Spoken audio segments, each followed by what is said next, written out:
나의 도움이신 하나님이라는 제목으로 하나님 말씀 전하겠습니다.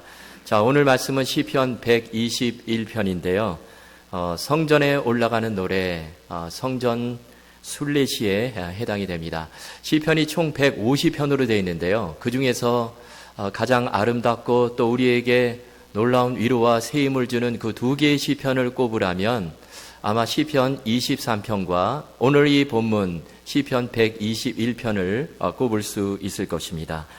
자, 그런데 오늘 그 중에서 이 시편 121편 말씀을 우리가 함께 좀 살펴보려고 하는데요.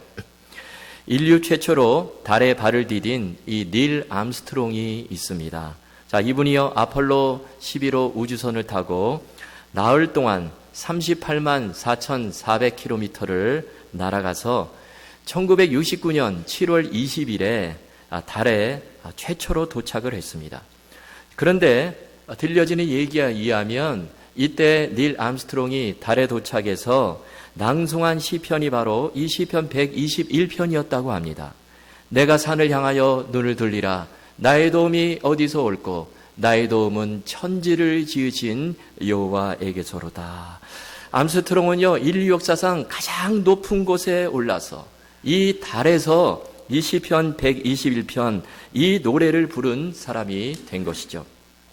자, 그런데요 지금으로부터 약 3,000년 전에 이 시편을 노래한 사람들이 있었는데 이 사람들은요 저 높은 달이 아니라 정말 최고로 높은 그런 곳이 아니라 해발 740m밖에 안 되는 이 예루살렘을 향해 올라가면서 이 시편을 노래한 순례자들이 있었다라는 거예요. 그런데 제가 생각할 때 이 닐 암스트롱이 달에서 이 시편을 노래한 그 감격이요, 이 예루살렘을 향해 올라가면서 이 시편을 노래한 이 순례자들의 감격에는 미치지 못했을 것이다. 저는 그렇게 생각을 합니다. 물론 암스트롱이요 지구에서 달을 오가는 동안 여러 가지 두려움이 있었을 것입니다. 내가 혹시 잘못되는 것은 아닌가?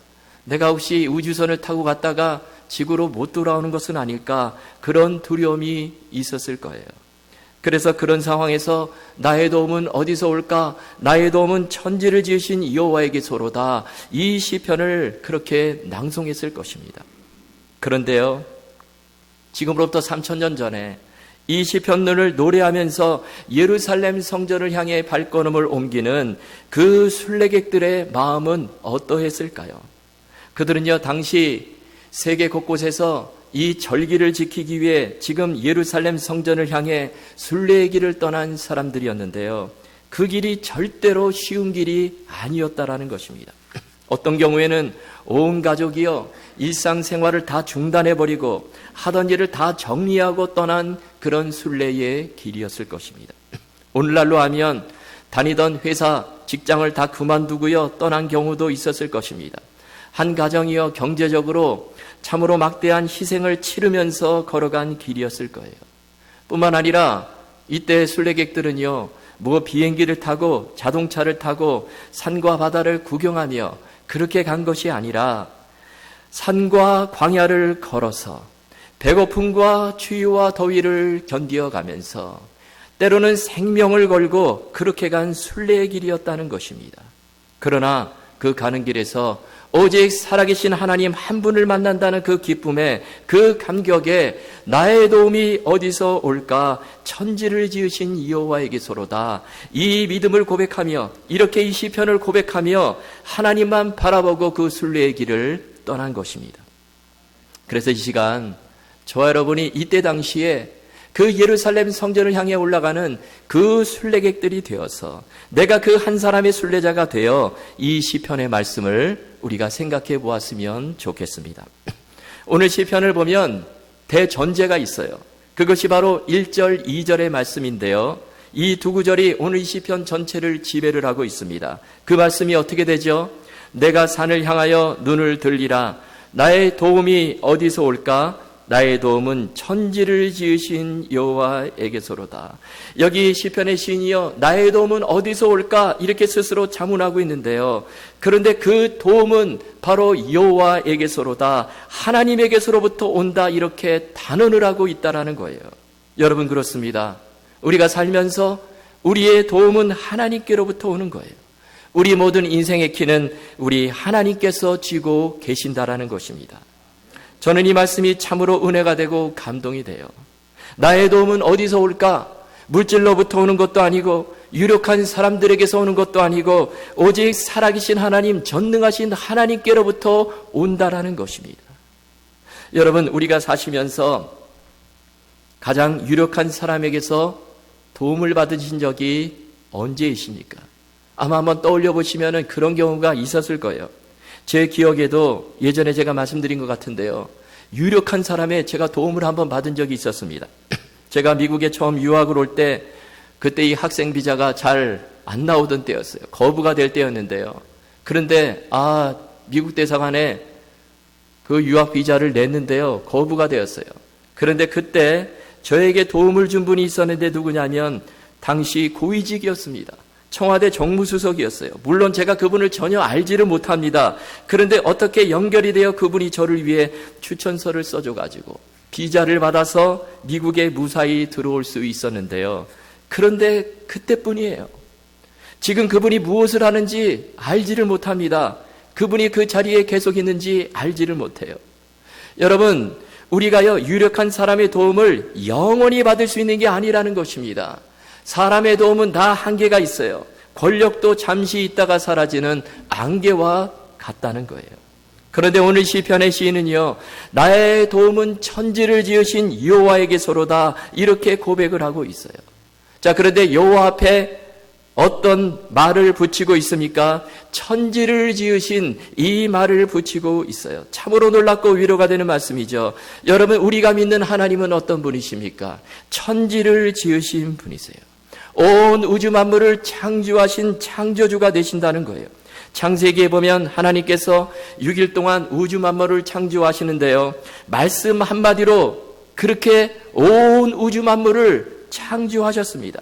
우리 하나님은 전능하시고 능치 못하심이 없으신 창조주 하나님이신데, 그런데 우리의 모든 도움이 바로 그 하나님께로부터 온다라는 거예요.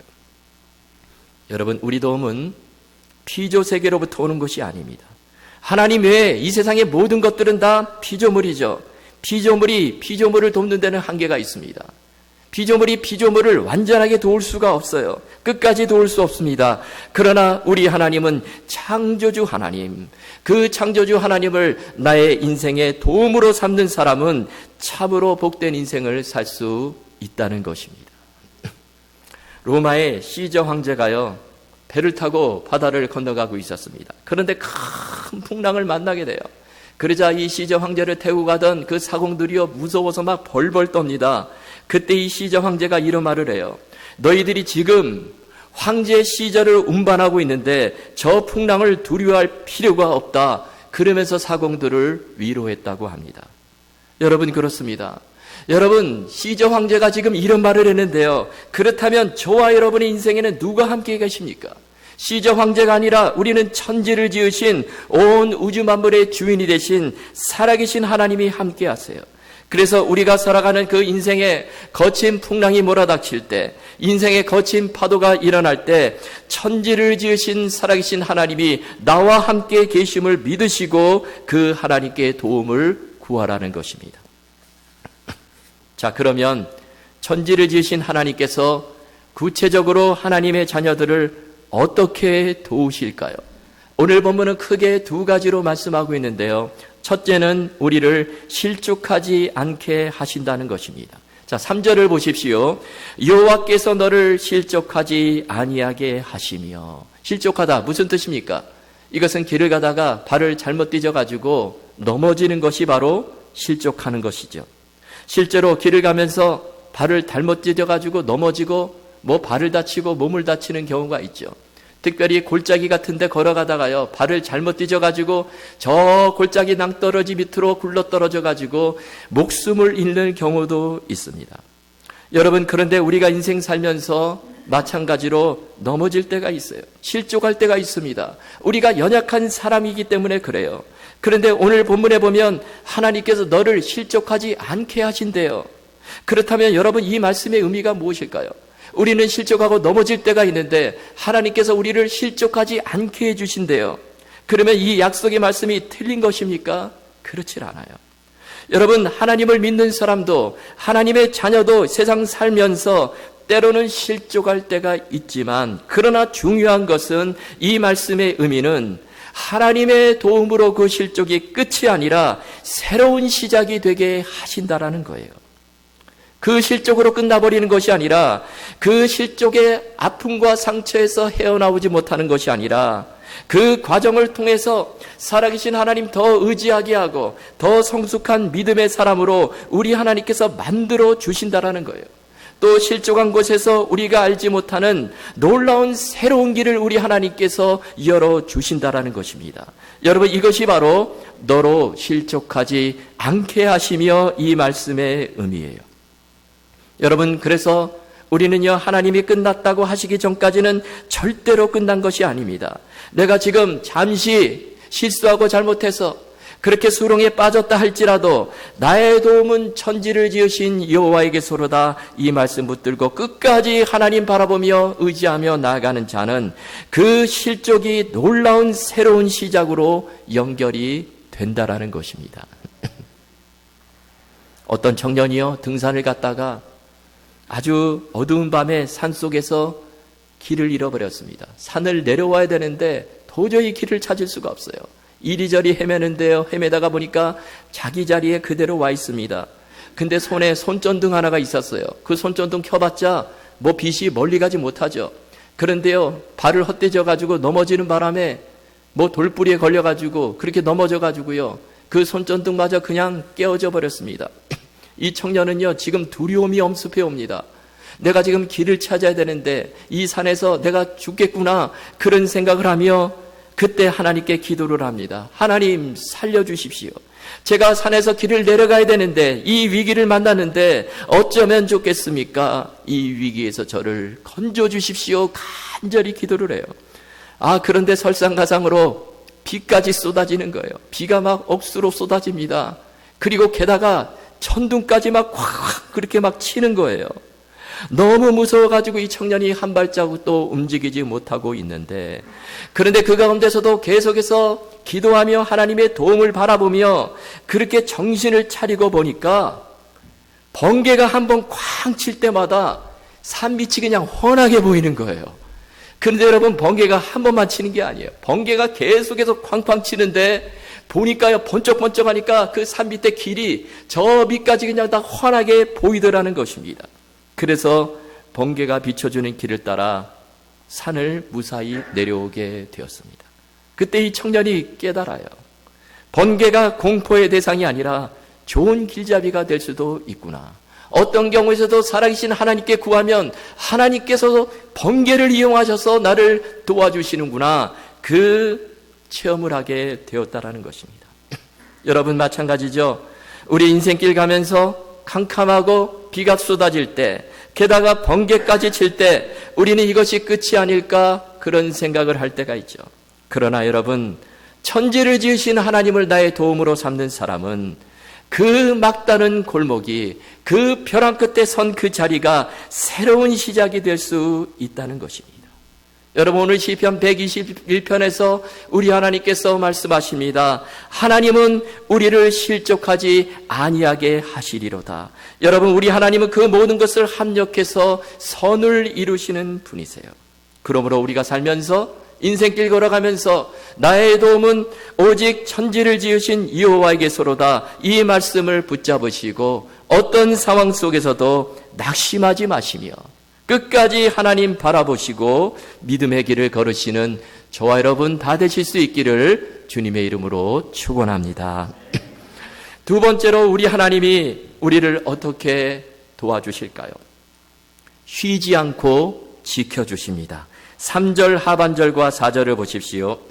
너를 지키시는 이가 졸지 아니하시리로다.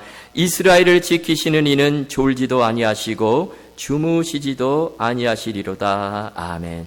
여기 보니까 하나님은 졸지 아니하신다, 이런 표현을 썼는데요. 여러분, 뭐 하나님께서 조시겠습니까? 하나님은 그런 분이 아니시죠. 여기 존다라 이 표현을 쓴 것은요, 우리 사람의 경우를 빗대어서 그렇게 표현한 것이죠. 여러분, 우리 사람은 졸 때가 있습니다. 졸아서 하던 일을 못할 때가 있고요, 또 큰 낭패를 볼 때가 있죠. 운전하다가 한번 졸게 되면요, 큰 사고가 나고 낭패 정도가 아니라 목숨을 잃게 되는 것입니다. 그런데 우리 사람은 연약해서 피곤해서 졸 때가 있어요. 특별히 점심을 먹고 나면 졸음이 막 밀려오죠. 그때는 우리는 어쩔 수 없이 잠깐 이렇게 조는 경우가 있습니다.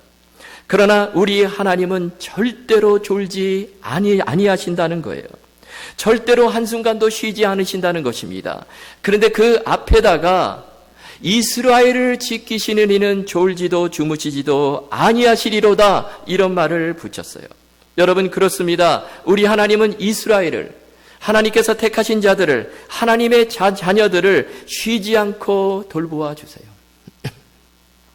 우리는 문제가 풀리지 않을 때, 위기가 사라지지 않을 때 하나님이 좀 쉬고 계시는 것은 아닌가, 하나님이 나를 잊으신 것은 아닌가, 하나님께서 혹시 조르시는 것은 아닌가, 그런 생각을 할 때가 있죠. 그러나 그렇지 않습니다.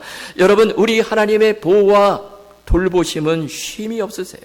지금 지구가요, 계속해서 자전을 하고 있는데요, 우리는 이것을 느끼지 못하죠.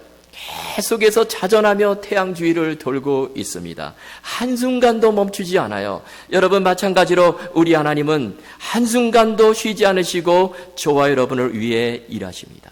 우리가 볼 때는 쉬는 것 같은 그 순간에도 하나님께서 물밑에서 계속해서 일하고 계신다라는 거예요. 작가 유시화 씨가요, 새는 날아가면서 뒤돌아보지 않는다라는 책을 썼습니다. 그 책에서 이 작가는요, 19세기 자연주의자 헨리 데이비드 소로가 이 통나무 집을 짓고 살았던 이 보스턴 근교의 월든 호수를 찾아갔던 이야기를 합니다. 그런데요, 이 류시아 씨가 그 호수를 찾아가는데요, 그런데 그만 잘못된 주소를 가지고 찾아가서요, 하루 종일 헤매다가 저녁 때가 되어서야 그 월든 호수에 도착을 했습니다. 그런데 그때 마침 우연히 이 헨리 소로를 좋아했던 어느 백인 작가를 바로 그 호수에서 만나게 돼요. 류시아 씨는 그 백인 작가와 대화를 나누다가 그 백인 작가의 집에서 며칠을 머물면서 또 그 헨리 소로에 대한 이야기를 함께 나눕니다. 공통점이 같으니까 계속해서 깊은 이야기를 나누며, 그러다가 그 백인 작가와 이 류시아 씨가요, 평생 친구가 되었어요. 아주 소중한 친구가 되었습니다. 그리고는 이 류시아 작가는 그 글에서 이런 이야기를 합니다. 내가 만약 아침부터 나선 그 길에서 제 시간에 월든 호수를 찾았더라면 나는 내 평생의 친구를 만나지 못했을 것이다. 헤맨다고 해서 다 길을 잃은 것은 아니다. 때로는 돌아가는 길이 가장 빠른 길이 되기도 한다. 이런 글을 남겼습니다. 여러분, 그렇습니다. 정말 그래요. 우리가 보기에는 돌아가는 길처럼 보이죠. 우리가 볼 때는 헤매는 것처럼 보입니다. 그러나 하나님 보시기에는 그것이 지름길이 될 수가 있어요. 우리가 보기에는 곡선처럼 보이지만 그러나 하나님 보시기에 그것이 직선이 될 수도 있다는 것입니다. 여러분, 우리 하나님은 어떤 순간에도 쉬지 않으시고 일하심을 믿으십시오. 우리가 우리 인생 세옹지마다 그런 말 하죠. 무슨 말입니까? 키우던 말이요, 집을 나가버렸어요. 이거 불행이죠. 그런데 집을 나갔던 그 말이 또 다른 한 마리의 말을 몰고 왔습니다. 말이 2마리가 됐어요. 이게 축복이죠. 근데 또 그 말을 타고 놀던 아들이 말에서 떨어져가지고 그만 다리가 부러져 버렸습니다. 이게 불행이죠. 그런데 그때 마침 전쟁이 터져가지고요, 청년들이 장병으로 막 끌려가는데요, 근데 아들은 다리를 다쳐서 면제를 받았습니다. 가족에게 축복이죠. 여러분, 이처럼 불행 속에서도 축복이 숨어 있다라는 거예요. 여러분, 우리가 어떤 한순간을 가지고 판단해서는 안 된다는 것입니다. 하나님이 왜 나를 안 돌보셔? 그게 아니라는 거예요. 우리가 긴 안목을 가지고 하나님을 바라볼 때, 여러분, 오늘 말씀처럼 이스라엘을 지키시는 이는, 이스라엘을 지키시는 하나님은 졸지도 주무시지도 않으신다는 것입니다. 우리가 긴 안목을 가지고 끝까지 하나님 바라보며 그 하나님의 도움을 간구하며 그렇게 나아갈 때 우리 하나님께서 저와 여러분을 지켜주신다라는 것입니다. 그래서 여러분, 오늘 이 시편이 우리에게 마지막으로 전해주고자 하는 아주 중요한 메시지가 있습니다. 이 말씀을 이 시간 우리 마음 가운데 꼭 기억했으면 좋겠는데요. 그것이 무엇일까요? 그것은 주님이 저와 여러분을 지켜주신다는 것을 확신하라라는 것입니다. 확신해야 그 약속의 말씀이 내 말씀이 되고 내게 살아 역사하시는 능력의 말씀이 된다는 것입니다. 여러분, 우리 하나님께서 저와 여러분을 도우시려고 그렇게 하시는데 믿지 못하고 믿음의 그릇을 준비해 놓지 우리가 못하면 하나님께서 시간을 또 걸리게 하실 수가 있어요. 그래서 여러분, 우리에게 중요한 것이 무엇입니까? 주님이 나를 지키신다, 이 확실한 믿음을 갖는 것입니다. 오늘 시편에 보면 계속해서 반복이 되는 표현이 나오는데 그것은 너를 지키신다는 말씀입니다. 이 짧은 시편에요, 너를 지키신다 이 표현이 무려 6번이나 반복이 됩니다. 특별히 마지막 7절, 8절에 보면요, 이 두 구절에 지키신다 이 말이 3번이나 등장을 합니다. 7절, 8절을 보십시오. 여호와께서 너를 지켜 모든 환난을 면하게 하시며 또 내 영혼을 지키시리로다. 여호와께서 너의 출입을 지금부터 영원까지 지키시리로다. 3번이나 등장하죠. 너를 지켜 내 영혼을 지키시리로다. 너의 출입을 지금부터 영원까지 지키시리로다. 자, 그렇다면 하나님께서 이 시편 기자를 통해서 왜 이렇게 여러 번 너를 지키시리로다 이 말씀을 계속해서 반복하며 하시고 계실까요? 그냥 한 번만 말씀하시면 되실 텐데 이 짧은 8절밖에 안 되는 이 시편에서 왜 하나님께서 계속해서 너를 지켜주신다 무려 6번씩이나 반복하며 이렇게 강조하고 계실까요? 그것은 주님이 지켜주심을 믿으라는 것입니다.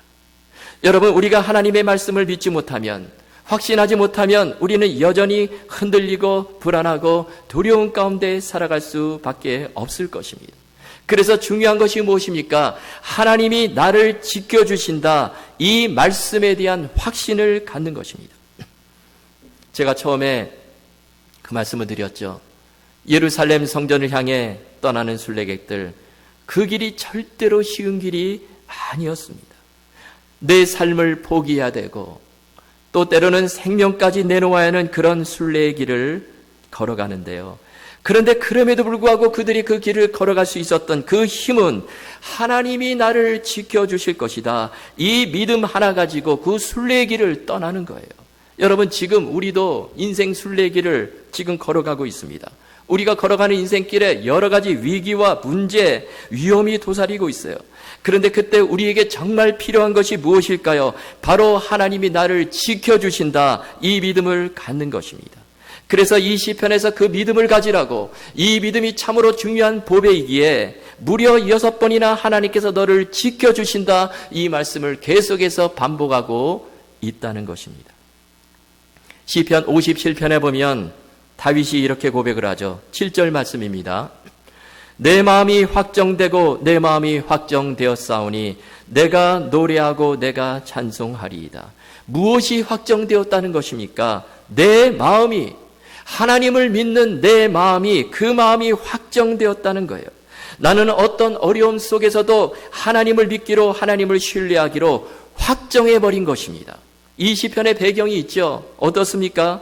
사울이요, 다윗을 잡아 죽이려고 최정예 3,000명의 군사를 풀어가지고 지금 사사시 수색하면서 그 포위망을 점점 좁혀오고 있습니다. 그런데 지금 다윗이요, 엔게디 지역에 숨어 있는데요. 그런데 그 엔게디 지역의 어느 한 굴 속에 들어가서 지금 숨어 있는데 지금 사울의 군사들이 샅샅이 뒤져가며 그렇게 다윗을 잡아 죽이려고 그렇게 지금 포위망을 좁혀오고 있는 상황에서, 그런데 다윗이 그 굴 속에서 이 시편을 쓰게 되는 것이죠. 자, 그런데 다윗 어떻게 됩니까? 잡혀 죽습니까? 그렇지 않죠. 그 위기 가운데서 벗어나게 돼요. 결국에 승리하게 됩니다. 그런데 그 비결이 무엇일까요? 하나님이 나를 지켜주실 거야, 바로 이 믿음을 갖기로 그의 마음을 확정해 버렸다라는 것입니다. 여러분, 우리가 사는 세상의 삶에 수많은 문제들이 일어나는데 마찬가지로 하나님이 나를 지켜주신다, 이 믿음을 가지고 살라는 거예요. 그 믿음이 저와 여러분을 지켜주실 것입니다. 스코틀랜드의 유명한 코미디언이자 가수였던 로더라는 사람이 있었습니다. 이 사람이요 1차 세계대전 중에 하나밖에 없는 외아들을 잃게 되었어요. 하나밖에 없는 아들이 죽으니까 얼마나 슬프겠습니까? 보통 사람 같으면 그 후유증에 정말 절망 가운데 한동안 빠져나오지 못했을 것이에요. 그런데 이 로도는요, 그 상황 속에서도 평소처럼 흔들림이 없이 그렇게 맡겨진 일을 감당을 합니다. 그러자 그 친구가 그 모습을 보고 자네는 어떻게 그런 상황 속에서도 흔들리지 않고 그토록 잘 견딜 수 있어? 그렇게 물었어요. 그러자 로도가 말합니다. 나 같은 경우를 당하면 사람들이 보통 세 가지 중에 하나를 선택을 하는데, 하나는 술주정뱅이가 되든지, 또 하나는 절망에 빠져 허우적대든지, 아니면 하나님 바라보고 일어나든지. 그런데 나는 내 마음을 하나님 바라보기로, 하나님께 열기로 확정을 했다네. 그랬더니 이 비극을 극복할 수 있는 놀라운 힘을 얻게 되었어. 그런 말을 하더라는 것입니다. 여러분, 우리가 순례의 길을 걸어가면서 정말 필요한 것이 무엇일까요? 우리도 마찬가지예요. 지금 저 시온 천성을 향해 우리도 지금 수많은 위기와 문제와 위험이 도사리고 있는 그 순례의 길을 지금 걸어가고 있는데, 그때 우리에게 가장 필요한 것이 무엇입니까? 바로 하나님께서 나를 지켜주신다, 이 확신을 갖는 것입니다. 이 믿음 하나 가지고 순례의 길을 걸어가라라는 거예요. 여러분, 이렇게 우리가 하나님이 나를 지켜주신다, 이 확신을 가지고 나아갈 때 결국에 시온에 들어가게 될 것입니다. 그리고 하나님 그러한 사람을 귀하게 보시고 결국에 책임져 주실 것입니다. 여러분, 우리가 하나님이 나를 지켜주실 거야, 이 확신을 갖지 못하게 되면 우리는 염려와 불안과 두려움 가운데서 살아갈 수밖에 없어요. 그러나 주님께서 나를 어떤 상황 속에서도 지켜주실 거야. 오늘 이 시편 121편의 말씀을 기억하시고 6번이나 강조하신 주께서 너를 지켜주시리라, 그 말씀을 믿음으로 받아들이는 사람은 바로 결국에 승리하고 그 순례의 길을 기쁨과 평안 가운데 걸어갈 수 있다라는 거예요.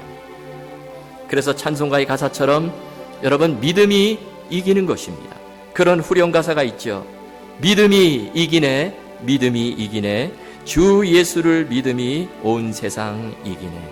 여러분, 어떤 순간에도 하나님이 저와 여러분을 지켜주심을 믿으십시오. 기왕에 우리가 신앙생활하는 거 확실하게 믿고 끝까지 그 믿음으로 살아보라라는 것입니다. 그 믿음의 길을 선택하라는 것입니다. 절대 손해가 나지 않는다라는 거예요. 여러분, 이렇게 살아갈 때 우리 하나님께서 반드시 저와 여러분에게 보답해 주실 것입니다. 가장 좋은 길을 열어주실 것이에요. 3000년 전에 이 시편 121편을 노래하며 저 예루살렘 성전을 향해 올라갔던 그 순례자들처럼 여러분, 오늘 이 시편 기억하시며 나의 도움은 천지를 지으신 여호와에게서로다, 이 말씀을 마음에 새기시고 우리 모두 끝까지 그 믿음의 순례의 길을 걸어가시는 저와 여러분 다 되실 수 있기를 주님의 이름으로 축원합니다.